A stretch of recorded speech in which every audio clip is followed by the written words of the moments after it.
kasih, Saudara Yongki. Shalom, Bapak Ibu, saudara-saudariku yang terkasih di dalam Tuhan. Sekali lagi, happy Saturday. Semangat pagi, tidak lupa yang di Indonesia, semangat sore ya. Hidup berdampak jadi berkat. Amin. Pada hari ini kita mau bersama-sama merenungkan firman-Nya dengan dimana kita melihat situasi yang ada saat ini, banyak orang itu hidup dalam ketakutan. Tapi kita anak Tuhan, sekali lagi jangan hidup dalam ketakutan. Beberapa tahun yang lalu, pandemik itu mengejutkan semua orang karena COVID-19. Belum lagi akhir-akhir ini juga hal yang mengejutkan, krisis ekonomi. Banyak terjadi panic buying, orang saling curiga. Belum lagi kita dengar berita tentang perang. Belum lagi kita dengar adanya banyak PHK. Belum lagi kita sering dengar juga AI menggantikan pekerjaan. Sehingga banyak orang di PHK itu tadi. Akhirnya banyak orang mengalami mental health yang meningkat. Penyakit muncul lagi baru-baru ini kita dengar sesuatu yang baru. Nggak tahu Bapak Ibu Saudara-saudari sudah dengar atau tidak, tepatnya namanya hantavirus. Yang katanya dari kotoran tikus. Nanti di searching sendiri ya. Virus itu bekerja diam-diam, memang kelihatannya kecil Bapak Ibu Saudara-saudari ya. Tetapi begitu menyebar itu akan melemahkan tubuh kita. Begitu juga kita. Jangan takut. Sekali lagi, jangan takut. Baik itu takut dalam kegagalan, baik itu kita takut untuk ditolak, baik kita takut akan masa depan, kita takut kehilangan, takut melayani, takut mengambil keputusan bahkan. Sekali lagi, jangan sampai yang berbahaya bukan hanya virus yang secara fisik, tetapi yang lebih bisa menghancurkan itu adalah bentuk ketakutan apa? Seperti kecemasan, panik. Kalau sudah sampai hal demikian, kita tuh hilang pengharapan, walaupun kita anak-anak Tuhan. Karena kita lebih melihat apa yang ada di sekeliling kita, apa yang terjadi, dan apa yang dialami. Apa kata Alkitab jika kita mendengar berita ancaman untuk kita tidak mudah menjadi takut? Mari yuk kita lihat di 2 Timotius 1 ayat ke-7. Firman Tuhan itu luar biasa. Firman Tuhan itu janjinya begitu luar biasa. Dikatakan sebab Allah memberikan kepada kita bukan roh ketakutan. Luar biasa ayat ini. Bukan roh ketakutan. Coba kita perhatikan lain lagi. Melainkan roh yang membangkitkan. Ada 3 hal di situ. Apa tuh roh yang membangkitkan? Itu Tuhan memberikan kepada kita semua. Yaitu kekuatan, kasih, dan ketertiban. Luar biasa ya Tuhan kita Allah yang sangat dahsyat dan Allah yang sangat mengasihi kita semua. Ketakutan itu bisa masuk di pikiran kita, bisa masuk di hati kita, sehingga melumpuhkan iman kita. Bahkan sebelum masalah benar-benar datang. Saya mempunyai 3 orang putri, Bapak Ibu Saudari ya. Putri pertama sama putri kedua sudah bisa menyetir kendaraan sendiri. Tapi kalau kita melihat hasilnya, bisa menyetir kendaraan sendiri. Kalau kita lihat prosesnya, nggak mudah. Awalnya benar takut, sangat takut. Dan bahkan anak saya yang ketiga sudah tertarik untuk belajar kendaraan. Kemarin malam pulang habis dari pergi kita, dia bilang sama papanya, Dad, Aku mau coba belajar lagi di sekitar parkiran dekat rumah itu yang kosong itu ya. Tepatnya di area Dollar General dan sebagainya itu. Dia waktu nyetir belok kiri, belok kanan kita sudah tes. Karena dia belajar teori. Mana hazard, mana turn turn left, dan sebagainya. Bisa secara teori. Begitu, ayo mulai starting, gas. Ketakutan Bapak Ibu Saudari. Mau disuruh puter yang lebih jauh dikit sudah. Udah. Sudah takut, aku dead, aku takut. Loh jangan takut. Ya, belum dicoba harus belajar. Nanti pas dengan belajar, pasti kalau sudah bisa takutnya hilang. Kenapa takut? Karena belum bisa. Coba kalau sudah bisa, bisa-bisa keluar sendiri sekarang seperti CC-CC-nya ya. Bisa keluar sendiri, pamit kemana dan sebagainya. Jadi sekali lagi kita harus mengalahkan apa itu rasa takut. Kenapa kita ini harus melawan segala bentuk ketakutan? Firman Tuhan saya kasih tema pada hari ini. Takut adalah virus ya. Sekali lagi, takut adalah virus. Yang pertama, kenapa kita harus melawan? Takut itu menular ya. Takut itu menular seperti virus. Bisa menyebar lebih cepat, bahkan lebih cepat dari masalah. Seperti kita lihat di firman Tuhan. Kalau kita mendengarkan kisah di dalam Markus 4 ayat 35 sampai 40, di situ mungkin kita pernah dengar yaitu angin ribut diredakan. Di situ dikisahkan singkat cerita Tuhan Yesus bersama muridnya naik ke dalam perahu. Tuhan Yesus sudah duduk di dalam perahu. Di dalam perahu itu ada siapa? Ada Tuhan Yesus. Di mana murid-muridnya itu sudah biasa, sudah melihat bahwa Tuhan selalu menolong, bahwa mujizat selalu terjadi. Tetapi pada saat taufan, ombak yang sangat besar mulai menyerbu masuk ke dalam perahu.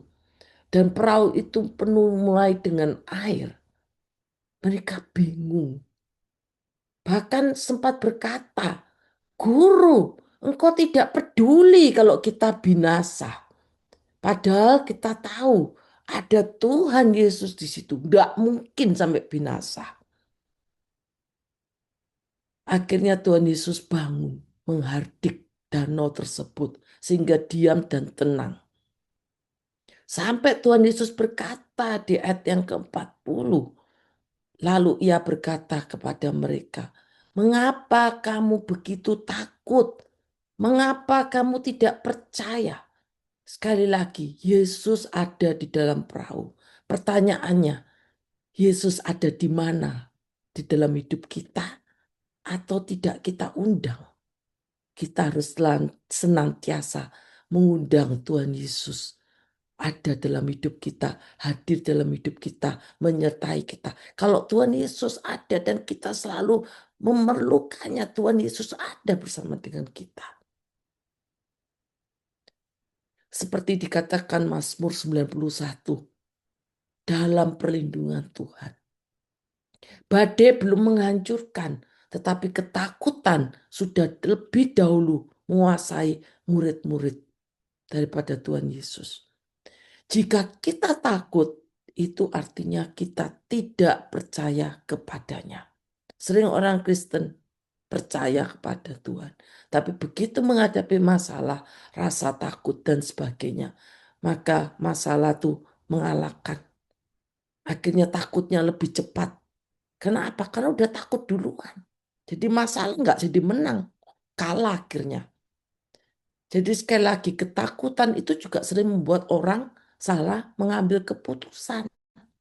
Kehilangan damai sejahtera, akhirnya kehilangan harapan, stres dan sebagainya. Seperti di firman Tuhan juga diberikan gambaran mengenai 12 pengintai Israel. Kalau kita baca di bilangan 13 sampai 14 ya, itu 12 pengintai suku Israel itu Musa sudah menunjuk 12 pemimpin untuk mengintai tanah Kanaan. Berarti kalau ditunjuk 12 pemimpin, artinya orang-orang yang luar biasa. Orang-orang yang berpengalaman. Orang-orang yang mungkin imannya juga kuat. Karena tuh pemimpin dari suku-suku Israel yang mewakili. Suku Yehuda diwakili, suku Natali diwakili, suku Dan diwakili, dan sebagainya. Tetapi dari 12 orang, 10 orang membawa berita ketakutan, kabar buruk, kabar busuk kalau di Alkitab. Tetapi hanya 2 orang yang memberikan kabar baik. Sehingga kita lihat hasil akhirnya. 10 orang, yaitu 10 pemimpin yang mewakili suku-suku Israel, Tuhan binasakan. Tetapi 2 orang yang memberikan kabar baik, yaitu Yosua. Yosua itu nama awalnya Hosea bin Nun. Diganti sama Musa jadi Yosua. Dia mewakili dari suku Israel. Suku Efraim. Sedangkan Kaleb mewakili dari suku Yehuda. Itu mereka memiliki iman yang teguh. Dia memberikan kabar baik. Kabar yang menguatkan. Akhirnya Yosua dan Kaleb yang masuk ke tanah Kanaan. Jadi sekali lagi kita tidak boleh takut. Harus melawan dan mengalahkan segala ketakutan. Karena sekali lagi ketakutan itu bisa masuk melalui pikiran kita, perkataan kita, hati kita. Kita harus buang jauh-jauh. Yang kedua, kita harus melawan bentuk ketakutan. Kenapa kebenarannya? Karena ketakutan itu adalah senjata iblis. Ketakutan itu senjata iblis untuk menyerang kita anak-anak Tuhan. Bahkan dikatakan di Ayub 3 ayat 25 sampai 26. Ayub berkata, karena yang kutakutkan itulah yang menimpa aku, dan yang kucemaskan itulah yang mendatangi aku. Jadi hati-hati Bapak Ibu Saudari ya. Kalau kita takut, apa yang ditakutkan itu yang terjadi. Apa itu yang dicemaskan itu yang terjadi. Ayat 26, aku tidak mendapat ketenangan dan ketentraman. Aku tidak mendapat istirahat. Tetapi kegelisahanlah yang timbul. Jadi iblis itu sering bekerja melewati intimidasi, melewati kekhawatiran, melewati ketakutan akan masa depan. Karena kalau orang sudah takut, percaya atau tidak, kita pun pasti pernah mengalami, saya pun juga pernah mengalami apa itu rasa takut. Kita tuh menjadi sulit percaya, sulit melangkah, bahkan mudah menyerah, dan damai sejahtera pasti hilang. Ketakutan itu bisa membesarkan masalah. Iman kita bisa down. Ayo kita lawan. Lawan segala bentuk ketakutan. Buang segala bentuk ketakutan. Kita percaya ada Tuhan. Masalah kita kecil karena kita punya Tuhan yang besar. Amin. Seperti contoh lagi. Petrus berjalan di atas air. Kalau kita lihat di Matius 14 ayat 22 sampai 23 sampai 33. Itu dikatakan kalau kita dengar kisahnya. Sebenarnya pada waktu melihat Tuhan Yesus berjalan di atas air, Petrus itu sangat tertarik. Tuhan sampai berkata, apabila engkau itu, suruhlah aku datang kepadamu. Dan Petrus berjalan di atas air. Petrus berjalan pada waktu Tuhan Yesus berkata, datang, datanglah. Petrus berjalan mendapatkan Tuhan Yesus. Tetapi ketika Petrus lagi berjalan di atas air, Petrus merasakan tiupan angin. Dan saat dia mulai melihat dan merasakan sesuatu yang bukan berasal dari Tuhan, langsung Petrus tenggelam. Dan dia berseru, Tuhan tolonglah aku. Makanya sekali lagi, ketidakpercayaan kita, kekhawatiran, kecemasan, ketakutan kita membuat kita mudah panik sehingga hilang kepercayaan. Kita lupa Tuhan Yesus ada bersama kita. Tuhan Yesus ada beserta kita. Jadi sekali lagi kita jangan lihat angin, jangan lihat masalah, jangan merasakan hal-hal yang tidak baik. Jangan kalau mendengar berita langsung kita telan habis-habis. Tetapi kita harus tahu apa yang harus kita lakukan. Contohnya tadi seperti berita hantavirus. Apa yang harus kita lakukan? Ya kita jaga kebersihan. Kalau kita jaga kebersihan dan kita juga jaga lingkungan di sekitar kita, maka kita akan terhindar. Ya seperti itu gambarannya. Tetapi kalau kita mudah melihat masalah, terus kita nggak percaya kepada Tuhan, maka kita akan mudah menjadi takut dan kita menjadi kalah. Dalam hidup ini kita sering gagal karena takut untuk mencoba. Bagaimana kalau kita gagal? Bagaimana ya kalau kita ditolak? Bagaimana ya kalau kita nggak berhasil? Belum apa belum apa-apa udah kalah duluan. Banyak contoh-contoh di Alkitab. Bagaimana melawan rasa ketakutan. Yang ketiga, kebenaran ketiga untuk kita melawan bentuk ketakutan. Tuhan memberi vaksin ya. Tuhan memberi vaksin yaitu roh yang berbeda bukan roh ketakutan. Apa tuh tadi masih ingat? Tiga hal. Yang pertama tadi roh kekuatan ya, roh kekuatan, ada kuasa. Kita tetap berdiri teguh. Kita kuat dalam menghadapi masalah. Ayat favorit Filipi 4 ayat 13. Segala perkara dapat kutanggung di dalam Dia yang memberi kekuatan kepadaku. Katakan amin ya. Segala perkara dapat kita tanggung bersama Tuhan. Sekali lagi, jangan kecut dan tawar hati, jangan takut. Tuhan beserta kita. Kita harus kuat, teguh. Kalau kita kuat, teguh, kita memperkatakan firman Tuhan.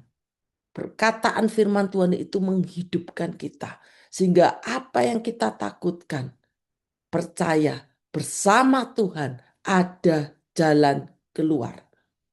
Iman kita diuji Bapak Ibu Saudara-saudari ya. Untuk kita melangkah. Melangkah bersama Dia. Kita tidak sendirian. Sekali lagi, kita tidak sendirian. Apapun masalah kita, apapun pergumulan kita, kita tidak sendirian. Ada Tuhan yang menyertai kita. Kemudian Tuhan memberikan roh kasih.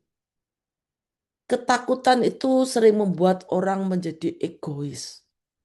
Tetapi kasih membuat kita peduli. Kasih menutupi segala pelanggaran. Kasih itu membuat kita tidak hidup dalam penghukuman. Kita nggak jadi panik. Kita juga terhindar dari segala bentuk kebencian. Hati kita menjadi damai. Amin. Bahkan dikatakan di dalam 1 Yohanes 4 ayat 18. Di dalam kasih tidak ada ketakutan. Kasih yang sempurna itu melenyapkan ketakutan. Sebab ketakutan itu mengandung hukuman. Dan barang siapa takut berarti apa? Ia tidak sempurna di dalam kasih. Kasih yang sempurna itu tidak boleh ada rasa takut. Jadi sekali lagi ayat ini menguatkan saat saya takut. Karena kita manusia, kita pasti pernah apa namanya takut. Nggak usah jauh-jauh. Lihat film. Pernah lihat film horor, film scary, kita takut. Saya selalu bilang, itu cuman film dalam hati. Itu film, ya, itu cuman film. Tetapi kita harus melawan roh ketakutan karena tidak ada fungsinya dan sia-sia. Yang terakhir, yang ketiga, roh ketertiban yang Tuhan beri kepada kita. Sehingga kalau kita tertib, pikiran kita sehat, ada penguasaan diri. 1 Korintus 14 ayat 33. Sebab Allah tidak menghendaki kekacauan tetapi damai sejahtera. Jika kita dapat mengendalikan diri, menguasai diri, maka kita akan apa yang kita pikirkan, apa yang kita putuskan, apa yang kita lakukan, yang kita kerjakan, semuanya mendatangkan kebaikan. Dan kita pasti benar karena kita mengambil keputusan bukan dari rasa yang tidak baik, bukan dari rasa ketakutan, tetapi kita percaya kita melangkah bersama Tuhan sehingga hasilnya membuahkan hal yang baik. Kesimpulan sekali lagi ya, takut adalah virus. Jadi kita harus melawan segala bentuk ketakutan ya. Kenapa? Karena itu merugikan kita semua. Takut itu yang pertama menular seperti virus. Bisa cepat, lebih cepat menyebar, lebih cepat daripada masalah. Yang kedua, ketakutan itu adalah senjata iblis. Yang ketiga, Tuhan memberi vaksin, yaitu roh yang berbeda, yaitu roh kasih, roh ketertiban, roh kekuatan. Dunia mungkin makin hari nggak tenang, tapi sekali lagi kabar baiknya, tetap tenang di dalam Tuhan. Virus mungkin menyerang tubuh kita, tapi kita nggak boleh takut. Pasti ada kesembuhan. Dengan bilur-bilur darah Yesus, pasti kita sembuh. Kehendak Tuhan yang terbaik pasti terjadi dalam hidup kita. Percaya, serahkan semuanya kepada Tuhan. Tuhan tahu yang terbaik buat kita, rencana-rencananya yang terbaik buat kita. Asal kita percaya, Tuhan Yesus pasti menyertai kita semua. Mari kita lihat ayat penutup. Yesaya 41 ayat ke-10. Yesaya 41 ayat ke-10. Janganlah takut. Sekali lagi, janganlah takut. Sebab aku menyertai engkau. Janganlah bimbang, sebab aku ini Allahmu. Aku akan meneguhkan, bahkan akan menolong engkau. Aku akan memegang engkau dengan tangan kananku yang membawa kemenangan. Ini salah satu ayat favorit. Yesaya 41 ayat 10. Apapun yang terjadi dalam hidup kita, perkatakan ayat ini. Yesaya 41 ayat 10. Sehingga kita percaya kita melewati masalah kita. Apapun yang kita kerjakan, semuanya boleh berhasil, beruntung. Bukan kuat gagah kita, tapi karena Tuhan menyertai kita. Amin. Mari kita berdoa. Terima kasih Tuhan untuk firman-Mu, untuk pesan firman-Mu Tuhan, untuk buat saya dan kita semua yang ada di tempat ini, untuk kami tidak takut Tuhan. Karena kami percaya Tuhan, Engkau Tuhan yang hidup dan Engkau Tuhan yang menyertai kami. Seperti firman-Mu Tuhan di dalam Yesaya 41 ayat 10. Demikian itu terjadi dalam setiap hidup kita. Terima kasih Bapa. Kami mau serahkan hidup kami, masa depan kami, semuanya baik di dalam tangan Tuhan. Di dalam nama Tuhan Yesus kami mengucap syukur dan berdoa. Bersama saya katakan amin.